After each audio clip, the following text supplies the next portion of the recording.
ජාතික ජනබලවේගය ජයග්‍රහණයෙන් පස්සේ අප රටට පැමිණි මුල්ම විදේශ නායකයා වුණේ ඉන්දීය අගමැති ශ්‍රී නරේන්ද්‍ර මෝදි. ඒ වගේම NPP ජයග්‍රහණයෙන් පස්සේ අපේ ජනාධිපතිතුමා මුලින්ම ගියෙත් ඉන්දියාවට. ඒ තරම් අපේ සබැඳියාව ප්‍රබලයි. ඉන්දියාව කියන්නේ වසර 2500කට වඩා පැරණි සම්බන්ධතාවයක් තියෙන අපට සමීපතම අසල්වැසියා. ඒක නිසායි අපි සෑම විටම ආර්ථික, දේශපාලන, සංස්කෘතික සහ කලාව වැනි විවිධ පැතිවලින් එයාලගේ හෙවණැල්ල යට ඉන්න වෙලා තියෙන්නේ. ඉන්දියා මහද්වීපයත් එක්ක බලද්දී අපේ ලංකාව කියන්නේ ඉතාමත් කුඩා රටක්. ඒත් අපේ රට පුංචි වුණාට අපිට හැම දෙනාගේම අවධානය යොමු වන විශේෂ හේතුවක් තියෙනවා. ඒ තමයි බොහෝ දේශපාලනිකව ඉන්දියානු සාගරයේ දකුණු ආසියානු කලාපයේ වෙනත් කිසිම රටකට නොමැති විශේෂිත පිහිටුම් ස්ථානයක් ලංකාවට තියෙන එක.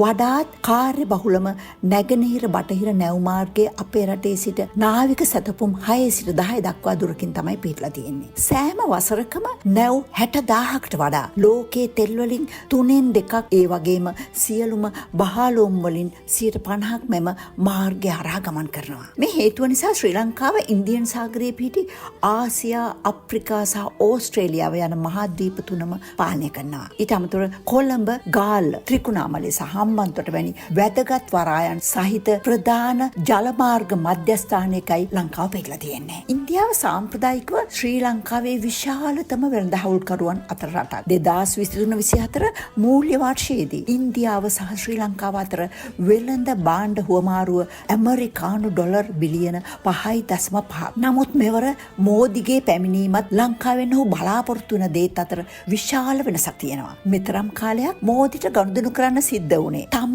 පතිවත කෙලසාගත් තමන්ගේ වාසියට අම්මා අප්පා උනත් විකුණන පාලකින් සමග ජනාධිපතිවරු 8 දෙනෙක් ලංකාව පාලනය කළා. නමුත් ඉන්දියාව හොඳටම දන්නවා අනුර ජනාධිපති කියන්නේ කවුද? NPP කියන්නේ මොන වගේ පක්ෂයක්ද? එයාලගේ ප්‍රතිපත්ති මොනවද කියලා. උතුරට ඉන්දියන් රජයේ මැදිහත් වීමේදී එයට එරෙහිවීමට පිටකොන්දක් තිබූ කුමන හේතුවක් නිසාවත් රට දැය පාවා නොදෙන අවංක කණ්ඩායමක් තමයි JVP කියන්නේ කියලා සක් සුදක්සේ දැනගෙනයි මෝදි ලංකාවට ආවේ. ලංකාව කොච්චර පුංචි වුණත් NPPට පෞරුෂයක් තියෙන නිසා ගනුදෙනු කරනකොට අර දේ දීලා මේ දේ දීලා රවටා ගන්න බැරි නිසා එයාලා පරිස්සම් වෙන්න ඕන කියලා ඉන්දියාව දන්නවා. නමුත් ඉන්දියාවේ ආරක්ෂාවට ශ්‍රී ලංකාවේ හැසිරීම ඉතාමත් වැදගත්. ඒකයි අනුර ජනාධිපති ශ්‍රී ලංකා භූමිය ඉන්දියාවේ ආරක්ෂාව අඩපණ කිරීම සඳහා කිසිවෙකුට භාවිතා කිරීමට ඉඩ නොදෙන බවට අගමැති මෝදිට නැවත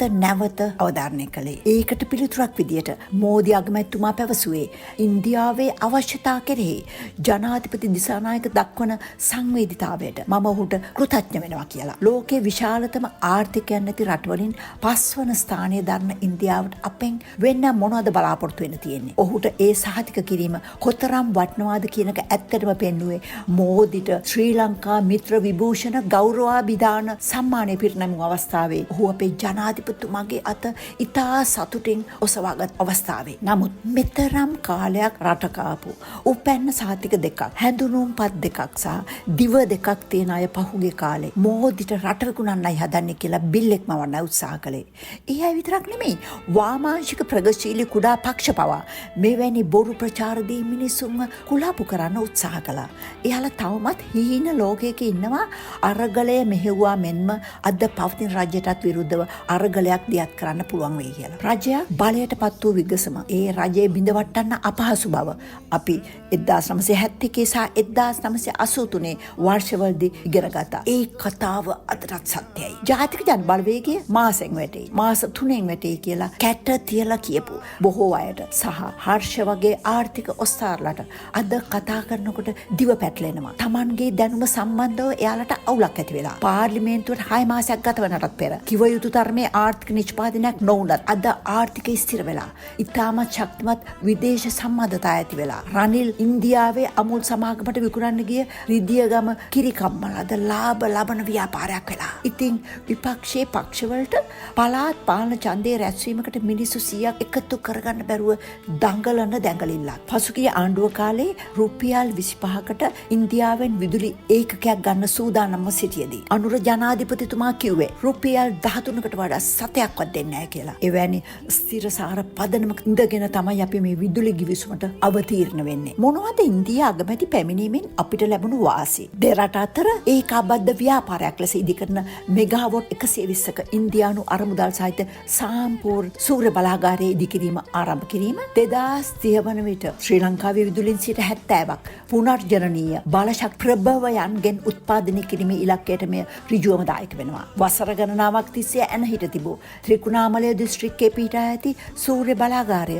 නව දිල්ලියේ සහාය ඇතිව නැවත පණ ගැන්වෙනවා. ඉන්දියාව රනිල් බලයේ සිටිදී දුන් ඩොලර් මිලියන 100ක ණයක් ප්‍රදානයක් බවට පරිවර්තනය කළා. උෂ්ණත්වය සහ ආර්ද්‍රතාවය පාලනය කළ හැකි දඹුල්ල කුචිගබඩා සංකීර්ණ විවෘත කිරීම, ආගමික ස්ථාන 5000ක් සූර්ය පැනල් සවි කිරීමේ ව්‍යාපෘතිය විවෘත කිරීම. දැන් අපි බලමු දෙරට විසින් අත්සන් කරන ලද අවබෝධතා ගිවිසුම් 7 මොනවද කියලා.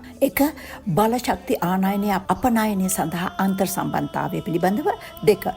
සමස්ත ඩිජිටල් පරිවර්තනය පිළිබඳව. 3. ඉන්දියාව ශ්‍රී ලංකාව සහ එක්සත් අරාබි එමිරාත් රාජ්‍ය විසින් ත්‍රිකුණාමලයේ බලශක්ති මධ්‍යස්ථානයක් ලෙස සංවර්ධනය කිරීම පිළිබඳව. 4.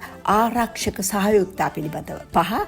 ශ්‍රී ලංකාවේ නැගෙනහිර පළාතේ සමාජ ආර්ථික ව්‍යාපෘති සඳහා ඉන්දියාවෙන් බිලියන 2.3ක ප්‍රධාන ආධාර පිළිබඳව. 6. සෞඛ්‍ය සහ වෛද්‍ය සහයෝගිතාව පිළිබඳව. 7. ශ්‍රී ලංකාව විසින් ඉන්දියානු ඖෂධ වේදය පිළිගැනීම පිළිබඳව. අවසාන වශයෙන් අපේ මහජනතාවට කියන්න තියෙන්නේ හොරු එපා කියලා ඔබ මේ පත් කරගත් ආණ්ඩුව රැක ගැනීමේ යුතුකම තිබෙන්නේ ඔබ යතේ. හොරුන් ඇල්ලීම වැනි දේ කළ හැක්කේ හරියාකාර නීතිමය මාර්ග ඔස්සේ පමණක් බව වටහා ගන්න.